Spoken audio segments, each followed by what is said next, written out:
who are in too much pain to be able to be open to it unless the processing of that pain is in line with the intention. So if the pain is in service and part of the container that you're creating, for instance, if you're like, I want to solve the problem of homelessness, what is the right answer? You might very well want people in that container who are in the pain of being homeless, because that is information that you need to integrate. And until you resolve that pain, you can't solve the problem. But if somebody is in the container to solve homelessness and they are in excruciating pain because their girlfriend dumped them yesterday, and their ego is really invested in holding back that pain and being part of it when they are not ready, that pain is merely a suck on the thing you are orienting around. It will stop everything and you will not be able to come to an answer. So you have to tell that person whose girlfriend just dumped him, who's pretending that he's not in pain so that he can participate in this cool conversation about homelessness, you have to be able to tell him, you need to leave. Even if he says, no, I don't. And what that often means is that you need to have a space outside the space for the processing of the pain. So the way I see it is these two separate and distinct containers that might need to be held concurrently for this to happen. One for the greater intelligence to move through, and the other to hold those people who feel all the pain of having not been allowed to join. So you don't just feel rejected and now I have to destroy the thing. You feel rejected, but right there waiting for you is a group of people whose whole job it is to make you feel loved and cared for in your rejection. That feels like it would work.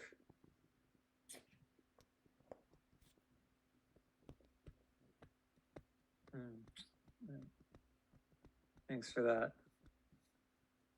Zoe. I have a question. I don't know if it's completely relevant, but if it doesn't, we can move it to after you end it. I just have a question around like sometimes I often have the experience like after I participate in their group, for example, Zoe group is the star of meditation the or day. after your class, Look at David. the smile. I feel like the higher mind or higher intelligence sort of continues flow through me. Like I have more work to do, whether it's personal or collective. I wonder if you have any thoughts on that. Yay. What does that mean? It means that your statement puts me in a mildly celebratory mood. It's like we're this being in touch with the emergent truth is where our souls are pointing to. All of our souls are oriented around that ultimately. So our lives are generally not oriented around that. Our lives are oriented around other things. But as we connect with our souls, they get louder and louder. And they're like, more this way, this is, so it feels like this orientation around resonant truth it feels like it's continuing.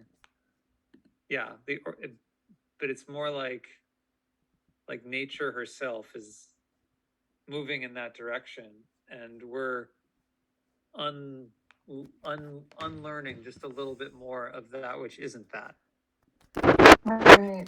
And I feel like in that case, my experience of being in a group for an hour and a half, for example, becomes like a portal. Mm-hmm. It's just like a switch. Am I ready to open that tonight, for example, and then do the work that came afterwards? Yeah. So for some of us, like you, Zoe, and not like me, for some of us, like we're able to hold our material reality and this incredible spiritual truth, even if they're at real different frequencies, and we'll feel like we're wobbling like this. It's like, whoa, altitude sickness. And that's a psychological profile that some of us have, like you. And so you're just gonna, I can only hold what I can integrate. Like I rarely go really far outside myself and then have to do that. And I don't think, I think this is just our hard wiring. Thank you. Yeah.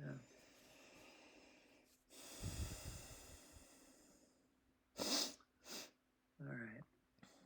Maybe one last question or comment. I'm seeing that there's a lot of activity in the chat that I haven't really been monitoring so much, but I'm noting it.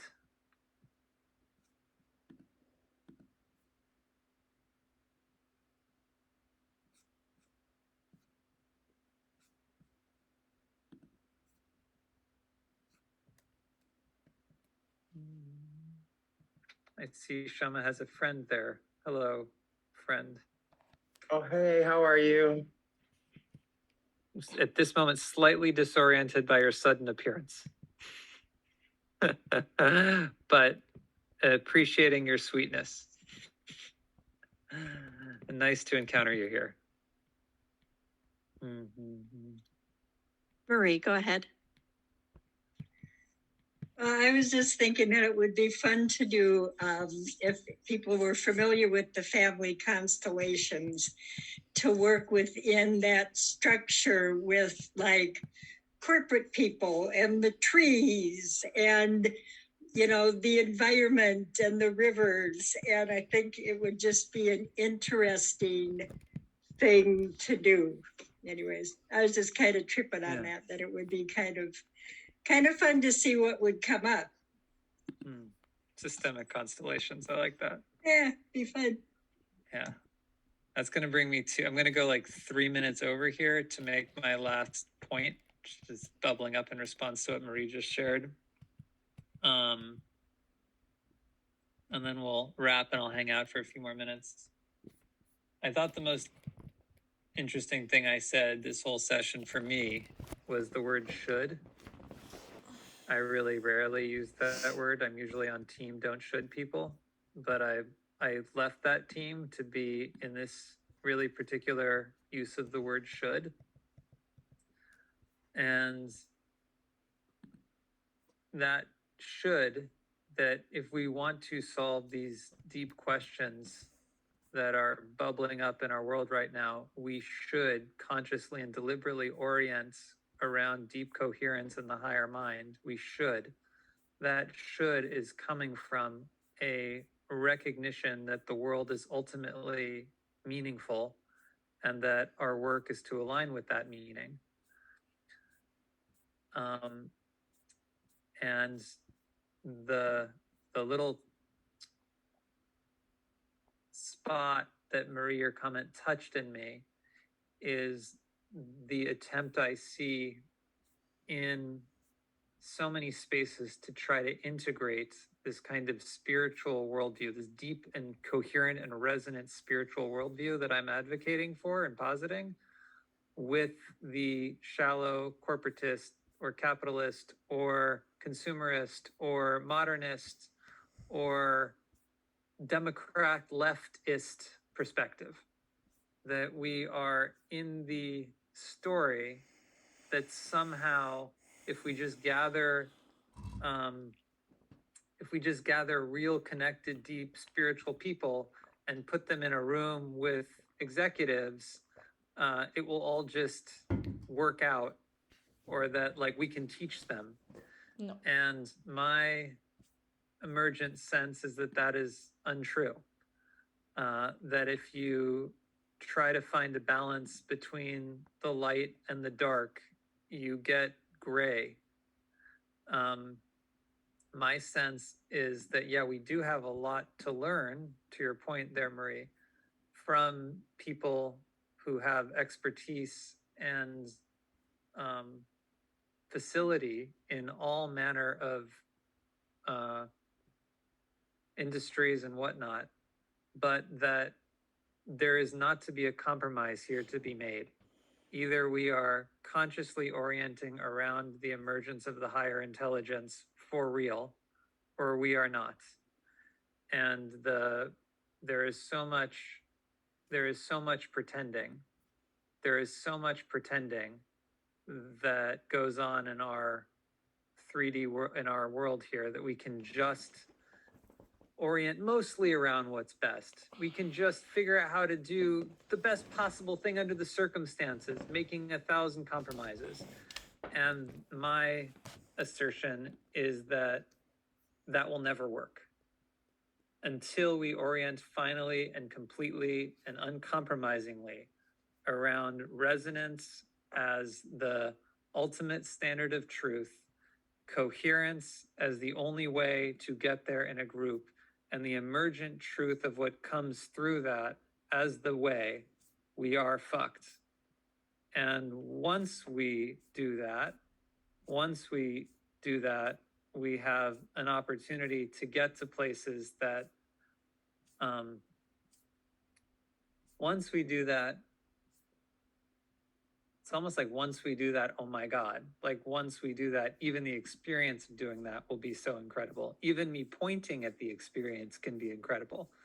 But the actual experience of it is going to be in itself so profound and meaningful that we will want nothing else. And where it will lead to is, I believe, quite rapidly, is the more beautiful world our hearts know is possible. Thank you, everybody, for coming to this last session on group coherence and the higher minds. That is a wrap. If you want to support this container, please do so by following that link and sending me whatever you feel like. I also have a new book that is available on Kickstarter, The Simplest Meditation in the World. And next week, this is what we will be doing.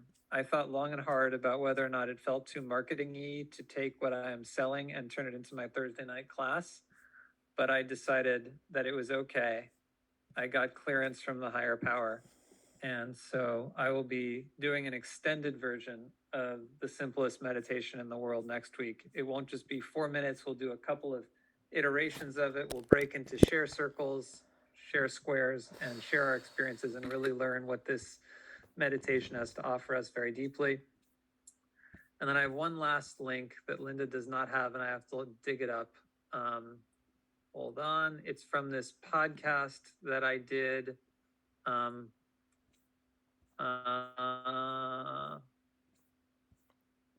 just the other day. There's a podcast called Emerge, and here you go. Emerge is all about what comes next in our world, and I reached out to the host and I said, I want to tell you what comes next. Yay. And he graciously let me on, and I talked a Good. lot about themes that I went further into some of the themes that we've been talking about here, and got more concrete. So I recommend it. Nice. All right. Thank you, everybody, for coming. Christopher Life is And I there hope from to see you 2019. next Thursday. Daniel is there. Good times. / I'll hang out for just a few more minutes. Bye. Thank you. Bye. Thanks, Marie.